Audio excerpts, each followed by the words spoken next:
ကဲအနေနဲ့ရကမနှောမရကြံတဲ့မိတ်ဆွေအားလုံးပြိတ္တအားလုံးကိုယ်စိတ်နဲ့ပြကျမ်းမာတည်တဲ့ကျမ်းမာအောင်ချမ်းသာတည်တဲ့ချမ်းသာအောင်စွမ်းဆောင်တော်မူနိုင်ကြပါစေကံဉဏ်ဝရိယသုံးချက်လုံးအာကောင်အောင်လဲကျိုးပန်းတော်မူနိုင်ကြပါစေလို့နှုတ်ခွန်းဆက်တာလိုက်ပါတယ်ခင်ဗျာကဲအနေနဲ့ရကမိတ်ဆွေများနဲ့တွေ့ပြီးတော့အကြောင်းအရာလေးတစ်ခုပြောပြခြင်းလို့ပါလူတိုင်းမှာနာမည်တစ်ခုစီတော့ရှိကြတာပေါ့နော်အဲ့ဒီနာမည်ပေါ်မှာမူတည်ပြီးတော့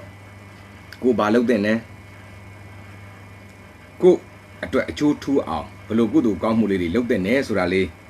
ဒီနေ့အဲ့ဒီအကြောင်းအရာလေးပြောခြင်းလို့ပါဗျာနော်ကဲအခုဆိုရင်ဒီမှာတက်လာနေကြတယ်အဲ့တော့ဆိုကြပါစို့ကိုယ့်ရဲ့နာမည်ဟာအေးဆိုတာပါတယ်ဆိုပါတော့ဒါဆိုရင်အေးချမ်းသောရေတို့ရေခဲနဲ့ပတ်သက်တာတို့အစားအသောက်တို့အဲ့ဒါမျိုးကိုဖယားမှာတေးကြလှူပြီးတော့ဆူတောင်းရပါတယ်နာမည်ဆိုတာကိုနဲ့တထက်သေးပဲ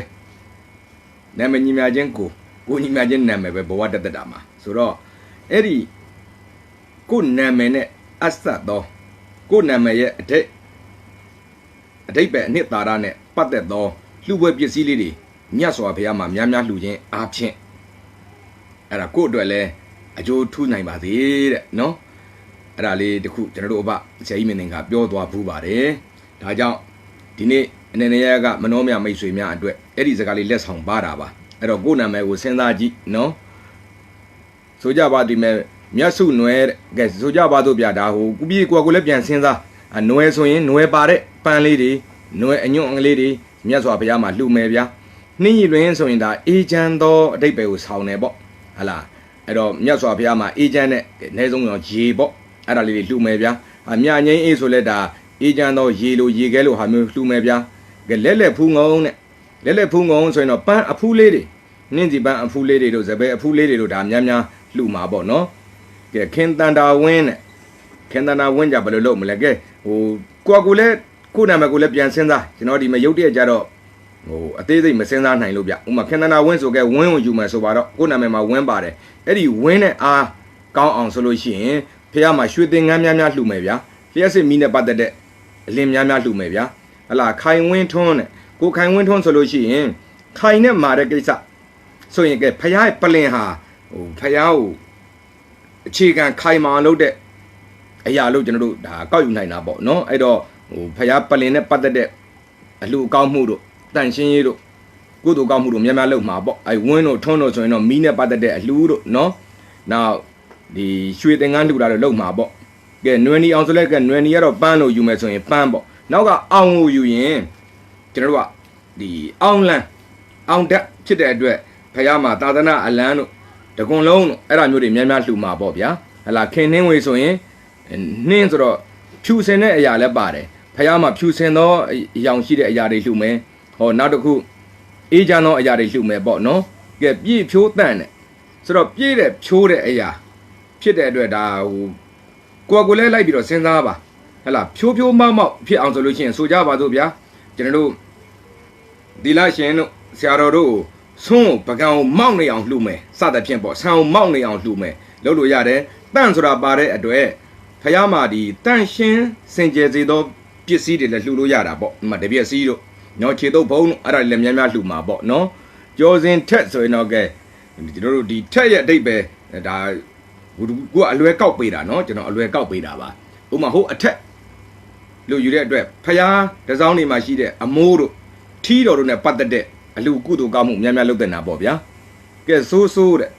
ကဲအဲ့လိုဟာမျိုးတွေလည်းလိုက်ပြီးစဉ်းစားကြအောင်ဆိုးဆိုတော့ဒါဟိုအုပ်ဆိုးတဲ့သဘောစိုးမိုးတဲ့သဘောဖြစ်တဲ့အတွက်ဒီအပေါ်ကနေလွှမ်းမိုးအုပ်ဆိုးတဲ့သဘောဆိုလို့ရှိရင်တော့ဖះရဲ့မကိုက်တော်ထီးတော်တို့လည်းလှူလို့ရတယ်နော်နောက်အပေါ်မှာစိုးမိုးနေတာဖြစ်တဲ့အတွက်ဖះရဲ့မှာဟိုဇေယျတစောင်းကျောင်းကန်နေမှာအမိုးလိုဟာမျိုးလဲကျွန်တော်တို့လှူလို့ရမယ်နောက်တစ်ခုကဒီအောင်မြင်သောစိုးမိုးခြင်းလို့ယူရင်လည်းပဲဖះမှာကျွန်တော်တို့မန်အပေါင်း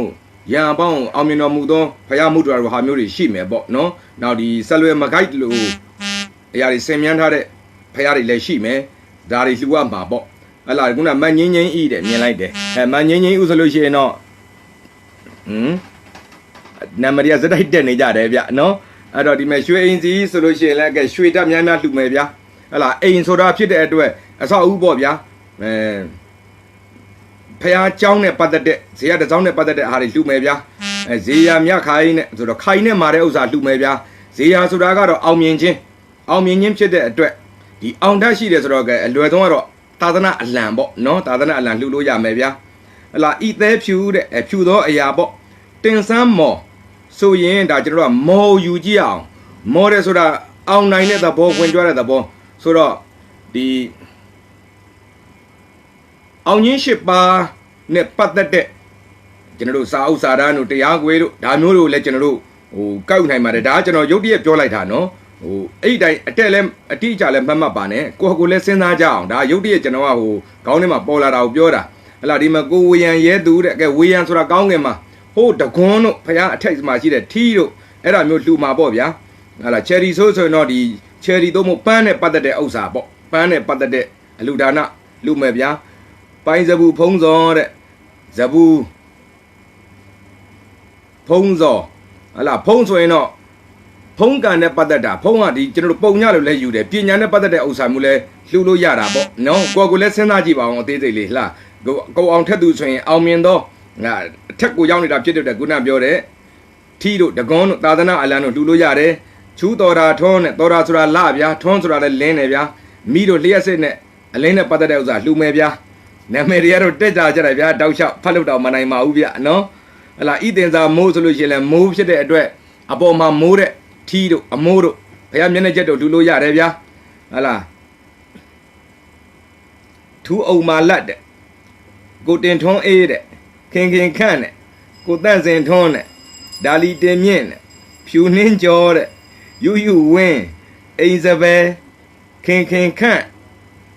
ကိုမြတ်စိုးလင်းနံပါတ်ရတော့တောက်လျှောက်ကိုတက်နေတယ်ဗျတောက်လျှောက်တက်နေတော့တယောက်ချင်းစီကိုကျွန်တော်အတိတ်ပဲမပြောနိုင်တော့ပါဘူးနော်နာဒီမှာမတ်ချယ်ရီဝင်းမခင်ခန့်မခင်မျိုးအေးနောက်မွန်းချစ်တဲ့နှင်းတရီထွန်းတဲ့ဒီမိုးတဲ့ဆိုတော့ဒီကို့နာမည်မှာဟလာဖြူစင်တဲ့စလုံးပါနေရင်ဖြူသောစင်သောအရာမျိုးလှူမယ်ကြည်လင်တာပါနေရင်ကြည်တဲ့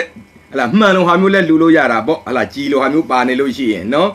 လင်းတာပါလို့ရှိရင်လဲလျှက်စစ်မီးတို့ရွှေသင်္ကန်းလှူတာတို့လုပ်လို့ရတာပေါ့နော်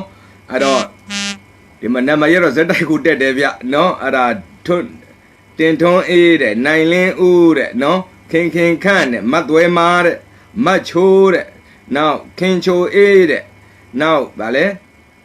မိုးမြတ်မွန်းတဲ့ခင်ခန့်တဲ့ယူဇနာဇောဆိုတော့ဇောနဲ့ဆုံးတော့ပါလူကမလဲတဲ့ရုပ်တဲ့တော့ဟိုဖြစ်နေတယ်ဗျယူဇနာကတော့ပန်းနေများများလှူဗျာဟလာဇောနှွယ်ပြီးစဉ်းစားရင်တော့ဇောဆိုတာကသူများတဲ့ကြော်တာပဲအပေါ်ကနေတာနေတာပေါ့နော်ဖြစ်တဲ့အတွက်ထီးလို့တကွန်လို့သာသနာလုံးဟာမျိုးအပေါ်အမိုးတို့မျက်နှာကျက်တို့လှူလို့ရမယ်နောက်တစ်ခုကဒီဇောကကတိဆိုတဲ့ဥစ္စာမျိုးနဲ့နှွှဲရင်လေဇောကြီးဒီဖះမှာအခြားသောအဲ့လိုဇောကြီးရုပ်လိုဟာမျိုးတွေနော်ဒါလှူဖို့အခြေအနေကြုံလာရင်လှူမှာပေါ့ဗျာမတ်သွဲမာတဲ့စုနဒီအောင်နဲ့ခင်ခန့်နဲ့ကဲခင်ခန့်ကလည်းခဏနာပါတယ်ခင်ခန့်ဆိုတော့ခန့်တဲ့ဥစ္စာခန့်ညားထဲဝါစေတယ်ဆိုတဲ့ဥစ္စာဖြစ်တဲ့အတွက်ဟဲ့လားဟိုဒုတဲ့ကြီးမာဖះကြီးလိုဟာမျိုးတွေမှာအလှူအတန်းများလုပ်ပေးပေါ့ဗျာဟိုအလွယ်ပြောတာနော်ဒါကူခေါင်းနဲ့ပေါ်လာတာပြောတာဟဲ့လားအခုဒီမှာပြုပြင်မှုမှနေတဲ့ဟိုကောင်းမှုတော်ဖះကြီးတို့ဒီဘက်ကမှဓမယန်ကြီးတို့ဒီရွှေတကုံလိုမျိုးဒုတဲ့ကြီးမာခန့်ညာဖះကြီးတွေနဲ့ပတ်သက်တဲ့ဟိုအလှူတွေလုံနိုင်ပိုကောင်းတာပေါ့နှင်းတိထွန်းနဲ့ယူခိုင်းနဲ့မဟေမန်းနဲ့ဟေမန်းဆိုရင်တော့ဆောင်းပေါ့ဗျာဆောင်းဆိုတော့အေးတယ်ပေါ့အဲ့တော့အေးချမ်းသောငြိမ်းချမ်းသောအရာပေါ့ဤမြက်သွဲတဲ့ကဲမြက်သွဲကိုပဲဟိုဟာကျွန်တော်တို့စလုံးကိုကောက်ကြည့်အောင်ကဲမြက်သွဲဆိုတဲ့သမားဟိုဒီကျွန်တော်တို့ရတနာလိုဟာမျိုးကိုလည်းတင်စားသလိုနော်ဟိုမျက်စိနဲ့ပတ်သက်တာကိုလည်းယူမယ်ဆိုပါတော့ယူမယ်ဆိုရင်လည်းဟိုဖယားမျက်နှာတော်မှာရောင်တော်ဖွင့်တာတို့ဘာတို့ဒါတွေလုပ်လို့ရတာပေါ့နော်အင်းချင်းကတော့ပန်းပေါ့ဗျာပန်းတာများလူအင်းချင်းပန်းရဲလို့တော့ဘယ်လှူဖို့လွယ်မလဲနော်ကိုမြတ်စိုးလင်းနဲ့မြတ်တယ်ဆိုးတဲ့လင်းတယ်ဆိုတော့ဟိုမြတ်တယ်ဆိုတာကိုနှွှဲရင်တော့ကျွန်တော်တို့ဒီပညာနဲ့ပတ်သက်တဲ့ဥစ္စာကိုလှူရင်ပို့တင်တော်မှာထင်ပါတယ်ဟလာဟိုစာတင်တိုက်တွေစာတင်ဥစဉ်တွေကိုရင်လေးတွေနဲ့ပတ်သက်တဲ့အလှူများလှူမယ်ဆိုရင်တင်တော်မှာထင်ပါတယ်မြတ်သောအရာပေါ့နော်ပညာကိုနောက်မတ်ခင်စင်ဝင်းနဲ့မတ်ဤသက်မွန်နဲ့မတ်ယူဝင်းနဲ့မတ်ဤဝင်းနဲ့ဟလာဤဝင်းလိုဟာမျိုးဆိုရင်ဤတဲ့ဆိုတဲ့နူးညံ့တဲ့ဥစ္စာဖြစ်တဲ့အတွက်ဆိုကြပါစို့ ဒီဖယားတို့ဆရာတော်ကြီးတွေရဲ့ထိုင်ဖုံလုံးဟာမျိုးနော်ဟိုလှူမယ်ဆိုရင်ခေါင်းလုံးဟာမျိုးလှူမယ်ဆိုရင်ရတာပေါ့နော်နောက်ကြည်စမ်းနဲ့ကြည်လင်သောအရာပေါ့ဗျာကဲရေလှူလို့ရမယ်ဗျာနော်စမ်းဆိုတာကတော့ဟိုကျွန်တော်တို့စမ်းတာလာနေယူတာဖြစ်တဲ့အတွက်အလင်းအောင်လို့ယူလို့ရပါတယ်နော်ကိုတင်ထွန်းအေးတဲ့ကိုမြတ်စိုးလင်းတဲ့နော်ကဲမြတ်တယ်ဆိုတော့ပညာဗျာစိုးမိုးတဲ့အရာကုနာလွှမ်းမိုးတဲ့အရာတွေလှူမယ်လင်းတာကတော့မီးပါမယ်ဗျာနော်သူစာမြင့်ဆိုတော့ကဲအမြင့်ပိုင်းအရာတွေလှူလို့ရတယ်ထီတို့အမိုးတို့တကွန်းတို့မျက်နှာချက်တို့ဟလာရမင်းအီတဲ့ကောင်းစောတဲ့မတ်သွဲမာတဲ့နော်ကိုစိုးသူတဲ့နော်နောက်ခင်ခန့်ကိုပြောပါတယ်ခုနခန့်ညားတဲ့ဟာလို့ကျွန်တော်ခုနပြောထားတယ်ဗျထပ်လက်စဉ်းစားပါတီတိလှိုင်ဝင်းနဲ့တီတိဆိုတာကြက်တည်းဗျာဟိုဖယားကိုရောင်တော်ဖွင့်တာမျိုးပြုလုပ်ပေးတင်ပါတယ်ဖူးပြည့်ပိုင်းဆိုတော့ဖူးတယ်ဆိုတော့ပန်းအဖူးတွေလှူလို့ရတယ်နော်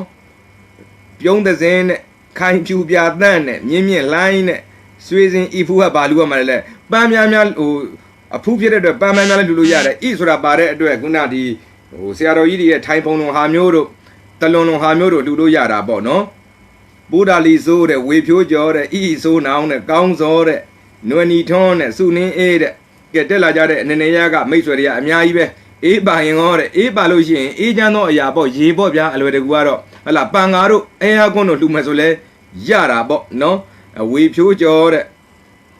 ဝေတာဖြိုးတာကြော်တာအဲ့ဒါနဲ့သာလိုက်စဉ်းစားတော့ဗျာနော်ဝင်းလက်မိုးအောင်နဲ့ကိုယ်နာမည်ရဲ့အဓိပ္ပာယ်နဲ့သာလိုက်စဉ်းစားတော့ကျွန်တော်ဒါနီးအခြေခံလေးပေးလိုက်တာပါဒီအတိအကျရဲ့လို့မဟုတ်ဘူးကိုယ်နာမည်စလုံးအဓိပ္ပာယ်ကိုယ်နာမည်နဲ့သက်ဆိုင်သောအလှကုသိုလ်ကောင်းမှုအဲ့ဒါလေးများလုပ်ပေးသင့်ပါတယ်ဟိုအလှဒါနဆိုတာကတော့လုပ်နိုင်တဲ့လောက်ကောင်းတာကြီးပါပဲအဲ့ဒီထဲမှာမှကိုကတော့လောကီသားတွေဖြစ်တဲ့အတွက်ကျွန်တော်လောကီအကျိုးလေးလဲပအောင်ဆိုရင်တော့ကိုနဲ့ဆက်ပြီးတော့ပေါ့နော်နာမည်ဆိုဒီမှာကိုပဲကိုဆိုဒီမှာနာမည်ပဲနှစ်ခုကအတူတူတွဲနေတာဖြစ်တဲ့အတွက်ဒီဘဝတသက်တာမှာလှူဖို့တန်းဖို့အခြေအနေများကြုံလာခဲ့ရင်အဲ့ဒါလေးကလည်းဦးစားပေးပြီးတော့လှူတဲ့နယ်ဆိုတာလေးကျွန်တော်စကားလက်ဆောင်ပါတာပါဗျာကဲအနေနဲ့ရကမနောမယဂျာနယ်ရဲ့မိတ်ဆွေအားလုံးပရိသတ်အားလုံးကိုစိတ်နဲ့ဖျားကျမ်းမာတည်တဲ့ကျမ်းမာအောင်ချမ်းသာတည်တဲ့ချမ်းသာအောင်စွမ်းဆောင်တော်မူနိုင်ကြပါစေကံဉဏ်ဝရိယ၃ချက်လုံးအာကောင်အောင်လဲကျိုးပန်းတော်မူနိုင်ကြပါစေခင်ဗျာကဲနောက်ဆုံးပါအောင်မယ်